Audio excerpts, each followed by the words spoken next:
Hey guys, Ashley Brotzel here. I am excited to introduce to you Interlocking Crochet, making it make sense. This is my talk for the 2024 Crochet Blanket Summit, and I am so excited that they asked me to come tell you about my favorite colorwork technique. This technique gets intricate blankets without intricate stitches.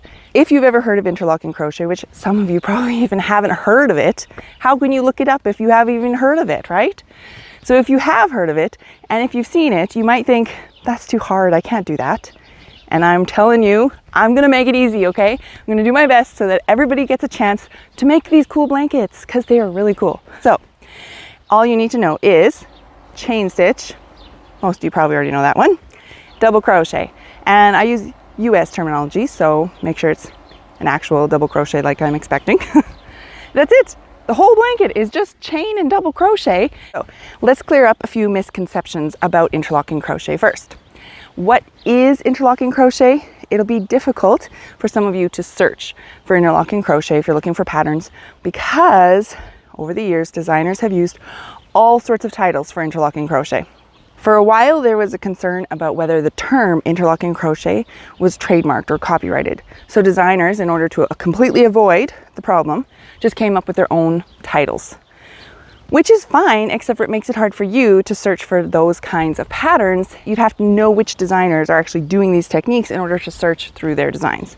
So it does make it difficult. Now that the whole confusion thing is over, more and more designers are using the term interlocking crochet, but you will see them often still use their original different title. So for my designs, when I first started, I was calling them locked fillet mesh, because it's 2 layers of mesh and you lock them together. There is also some confusion between interlocking crochet and mosaic crochet. I myself design both designs, overlay mosaic crochet and interlocking crochet, because I can use the same chart for both techniques.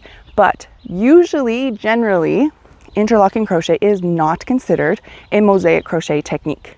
There are quite a few mosaic techniques: inset, overlay, Tunisian. I don't know if there's more, to be honest, but interlocking crochet is its own thing, okay? 2 separate things. When you get to interlocking crochet, you actually can find a few more things as well. What I'm going to show you today is the basic, what I consider the basics, but you can also change things so that you have not a meshy area. You can solidify it, you can make certain places filled in, and you can change colors.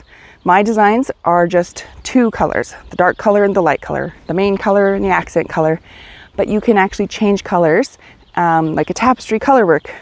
So that's when it gets confusing, when you get all these things in. So let's just start at the beginning. What is the very basics to know interlocking crochet? And that's where I'm going to help you. So this square has our main color, the first color that's used, that's the blue. And then the accent color is the second color that's used.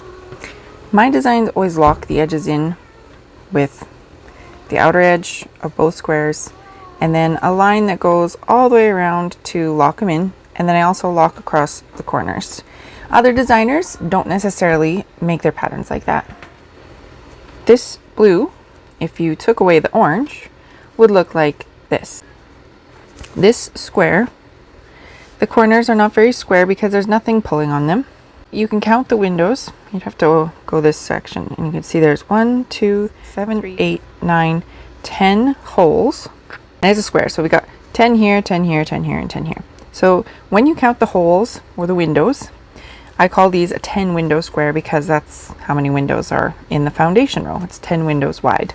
The main color, the first color, is 10 windows wide, but the contrasting color, the accent color, is 1 square shorter in width and in height. Let's take a look at how we crochet a single layer of mesh first. When you're doing a single layer of what I consider just a basic mesh, every double crochet is going to be into the double crochet stitch. We don't work into the gap. We're just going under both loops of the double crochet, chain between each double crochet, skip the chain that we had made in the previous row, and work always double crochet into double crochet. Chain space between creates that window gap. We don't work any stitches in the window, and it's a little different than filet crochet because I think you need 2 chains between each of the double crochets in that technique. But in this technique, Always your blue main color stitches are going to go into blue main color stitches, never into the other layer of mesh, and never into those window gaps. And this is the basic mesh that we will be making for both of the layers, except for we get kind of the other layers locked in between those gaps as we work along. So if you imagine that this clear ruler is my other layer of mesh, you'll see that the double crochet stitch is still going into the same spot in that previous double crochet. We just have to work behind the other layer, and it's not so easy with a ruler. It's a little easier with a crochet layer, but this is kind of the idea of the stitches are still the same the way we're making the mesh. It's just that the ruler gets in the way. Before we crochet our own square, let's examine a few more qualities that we can find when we're doing interlocking crochet. Blue has always been worked into blue, and orange has always been worked into orange. And we can see also the way the wrong side, I call it the wrong side because it's not the design that I've drawn. My locking border lines that are all vertical have turned into horizontal dashes. My plus signs have turned into squares. My heart, if there was a whole bunch of hearts, I have a design called many hearts. On the wrong side, it makes the heart go upside down. But because this is running into the border lines, it just looks wrong. And that's what happens in a lot of the designs. The back side isn't nice, it's just kind of wrong. The fish actually just goes like an upside down fish. So similar to the heart. I don't have time in this summit to crochet the entire square with you guys, but we can go over the basics together. So let's go. The way I write my patterns, this is the right side. It's the side that I've drawn. It looks like the design. This is the wrong side. It's not what I have drawn. When you're crocheting, it doesn't matter if you're using the wrong side or the right side. Whatever happens to be facing you is the front. So when I am crocheting, this is currently the wrong side of the project because you can tell it's got these lines at the bottom, but that doesn't matter because my stitches are going to be front or back stitches based on what I see at the time. So for this row, I'm going to start with chain 3, which counts as the double crochet along the side and the chain space between double crochets. And my first stitch is going to be 3B. If you're reading the pattern here, it starts with a chain 3 and then has 3B. So I have to do 3 back stitches. And a back stitch means I'm going to do a double crochet. I'm using dark purple, so dark purple has to always go into the dark purple layer. And just like we were making that mesh, we're always going to put this stitch right into here. But I need to make this stitch behind the other layer. So that's the tricky part. And in this case, that just means that I yarn over.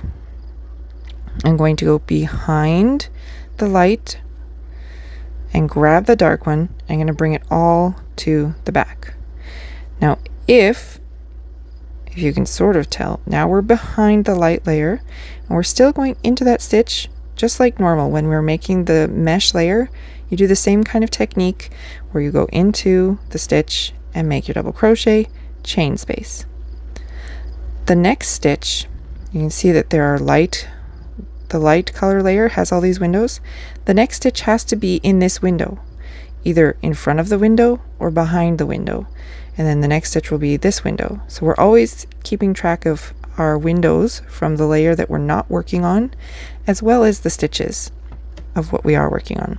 So this stitch you can't see because it's been hidden, but there's a double crochet, a dark purple double crochet behind here. Here's a dark purple double crochet, right? So this stitch has to go behind the light layer, grab this other layer, and pull everything behind before we do anything else. Yarn over, double crochet, chain.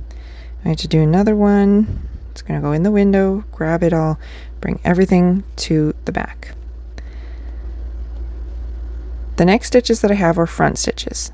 So I'm going to go in front of this layer into the dark, but make sure that everything stays in front so that we're not accidentally getting wrapped around the light purple. Then we do our double crochet, chain. If we go into this stitch and then yarn over right away, we will trap that light layer in there, which on the front currently doesn't look too different, but on the back it'll be covering the front and the back at the same time. and that's not what we want. So you always want to make sure that when you're doing your stitch, whether it's a front stitch or a back stitch, you keep those two layers away from each other.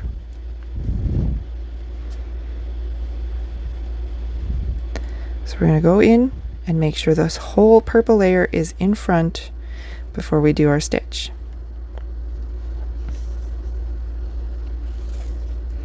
Then I have a back stitch. So we can see this is the next purple window. We're going to go behind the window and we're going to find the top of the double crochet and do our double crochet. So if this window wasn't there, this purple layer is still just like that normal mesh. And then same with the front stitches, always making sure that they are not getting stuck together.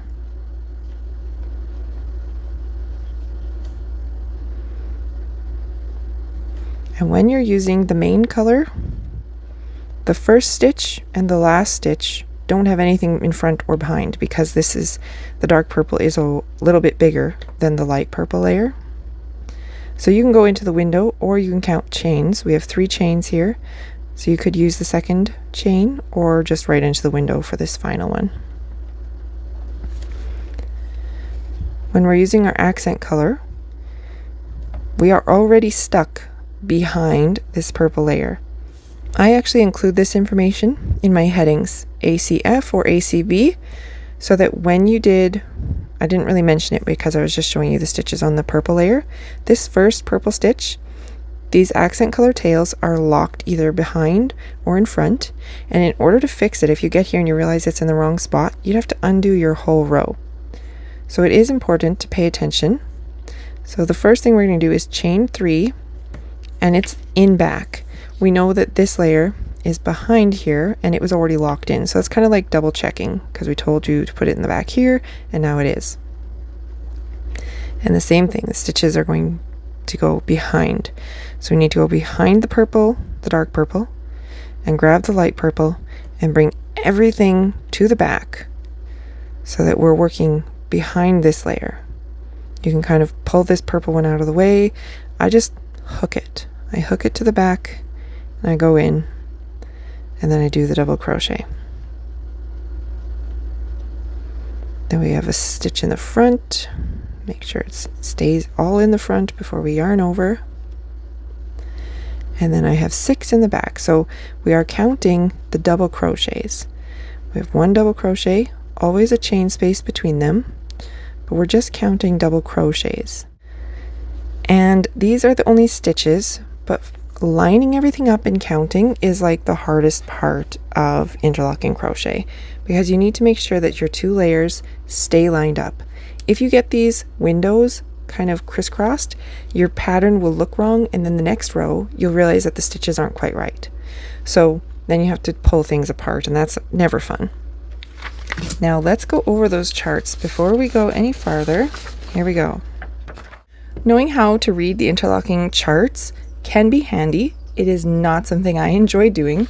I want the written pattern all the way. That is why my patterns come with the written, because figuring out what this means is too hard for me to translate and crochet and remember how many stitches it was all at the same time.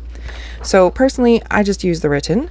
Once I've drawn it and turned it into written, I pretty much don't look at the chart ever again. But some people do want to know how to use the charts. And other designers might have theirs set up a little different, but hopefully the concept will be similar enough that you can figure it out, or it'll at least bump up your skills, right? Some of the hardest parts of reading a chart for interlocking crochet is that when you are working with the right side facing you, if you're working with the main color, then a blue square means something different than a white square. And if you're working this direction and you're actually working from the wrong side, then a blue square means the opposite of what it meant when you were doing this direction. So that's one of the trickiest parts, is you have to pay attention to which direction you're facing. So the first thing we would want to do if we were trying to crochet this from the chart is we'd want to know what row are we currently on. And you have to say that the very, very bottom is actually 0. It does not get to count as row 1. All of the main color is going to be even numbered, 0, 2, 4, 6, 8. So you can count This would be 0, 2. Through the window would be 4. This window here would be 6. This window would be 8. We have not yet done 10. We did do one row just above 8, which means we have completed row 9. So this dark one here is going to be row 10. Row 10 has this arrow. It's going this direction. And when we're going this direction, we are looking at the right side. We're using our blue, our main color yarn. We're looking at the right side of our work and we're reading the chart this direction, okay? If the square matches what you're using, so we've got blue, we want to match all the blues, that's going to be a double crochet in front when we're looking at the right side and it matches. So we're going to count every other square because this is actually our chain stitch between the stitches. So that is why the charts do get that meshy dot look, because you get all those chain stitches that you kind of ignore when you're reading a line. So we're only reading the squares. All of this stuff in the middle, those are chain stitches that we don't even need to look at the chart to do. So we'll start here, and the stitch here has nothing in front or behind because it's on the end. In my key, I just call it an end stitch. 2 chains and 1 for the middle. So the 2 chains counts as a double crochet and then a chain for that one. The next step is that we have to lock these tails in, and in order to know if these tails should be in front or behind, we have to actually look above. We have to look into this row and see this square. This square, when we're looking at the right side of our work, but now we're looking at the accent color, it matches. So the accent color is going to be an accent color in front. So this is also going this direction. So if it matches, the colors are the same, it's going to be a front stitch. When we work this direction, it's from flipping our work, and then it's the opposite, which can get really confusing. I know that's like the hardest part for me. Maybe it's not so hard for you, but we know that this one's going to be front. So we want to keep this yarn in the front so that when it comes time to use it, it's in the right place and it's waiting for us. So our next stitch, this chain stitch we're not going to look at. The next one is blue, which matches the color we're working with. So it's going to be a front stitch. So we're going to grab it, bring everything to the front, and chain. So that's this, we just chained. Now we're looking at here. Now this is white, which means we want the light purple to be visible. So we're going to put our dark purple behind. We're going to go back here, find that spot, do our back stitch, and we're going to do, how many of them? We're going to count. 1, 2, 3 back stitches. Okay, so we got a chain between them all. This is the next one. I just bring that light purple layer, I just flip it all the way down because then it's totally out of the way, right? So these are all back stitches. The next one is a front stitch, and this is where you want to make sure those layers are lined up properly, because if I go through this window to do the next front stitch, things are going to get pulled, they're going to get wonky on your next row, it's not going to be right. So you have to make sure that when you line everything up through the windows, you can see each of the double crochets, and this stitch is right here. So the next one is here. That means this is the window we're using, and this is the stitch we're using. So we're going to go through the window, grab it, but bring everything to the front because we still don't want to lock those layers around each other, just only through the windows. So that was this one. That was a front stitch. Then we have back again. 1, 2, 3. Now we're going to switch and go the other direction. When we're working this direction, you can look here. If we're going to use the main color first, but now we're going to be looking at this part here where we're looking at the wrong side because the chart's going this direction, which means that when the blue is matching the blue, we start here and we look for the squares, right? If it's blue on blue, for this direction it was a front stitch, for this one it's going to be back. So they're opposite. Oops, see, my brain already wants to be cuckoo. And this is just the end stitch. And all of this in the middle is just chains. So that's why you're only reading every other stitch. And that is how you read the charts. it's how you do the stitches, and then you have to put it all together. So that is why I prefer written, because the number count is there, telling me if it's front or back is there, reminding me to move the accent color tail to the front or the back is there. I much prefer it, but it's up to you. Thank you guys so much for coming on this journey with me. I am sorry that we couldn't crochet an entire square in this video, but I do have more tutorials on my YouTube channel, full walkthroughs showing the foundation rows and all the stitches again. And you can find that at youtube.com/c/Ashley Brotzel Designs. And I know my name is hard to spell, my first name and my last name, but I can't really change that right now. And I do have two websites. One is ashleylint.com. Lint is like the fuzz that you pick off your clothes, right? It's from the dryer. That's where it came from. Anyway, that's my blog. And then I have a shop, ashleybrotzeldesigns.com. So both websites are me. And you'll find free patterns at ashleyslint.com/free-patterns. And in my newsletter, I like to send out coupons and discounts. And you'll also have a few other bonuses. So love to see you. Instagram, Facebook, YouTube, whatever. Thank you so much for trusting me to teach you. I really do hope that interlocking crochet makes a little bit more sense. And if it doesn't, please try another designer's tutorials, because sometimes that's all it takes, is just hearing somebody else say it another way. Or even one of my tutorials. I mean, this one was really quick and short, but I do have full walkthroughs. So if it's not making sense yet, try it with your crochet hook. Maybe that'll make it work. Try another designer. Maybe they'll just say it the right way. And I'm pretty sure you can get this. I know you can if you just keep trying. If it's too frustrating, just stop. Take a break. It's okay. It's just crochet. I know other designers might write their patterns slightly differently or show their charts different, but I'm hoping that this tutorial has allowed you the confidence to give those other designers a try too. I mean, obviously I would love for you to buy my patterns and do my stuff, but there's so many great patterns out there. You don't have to limit yourself to just me, hey?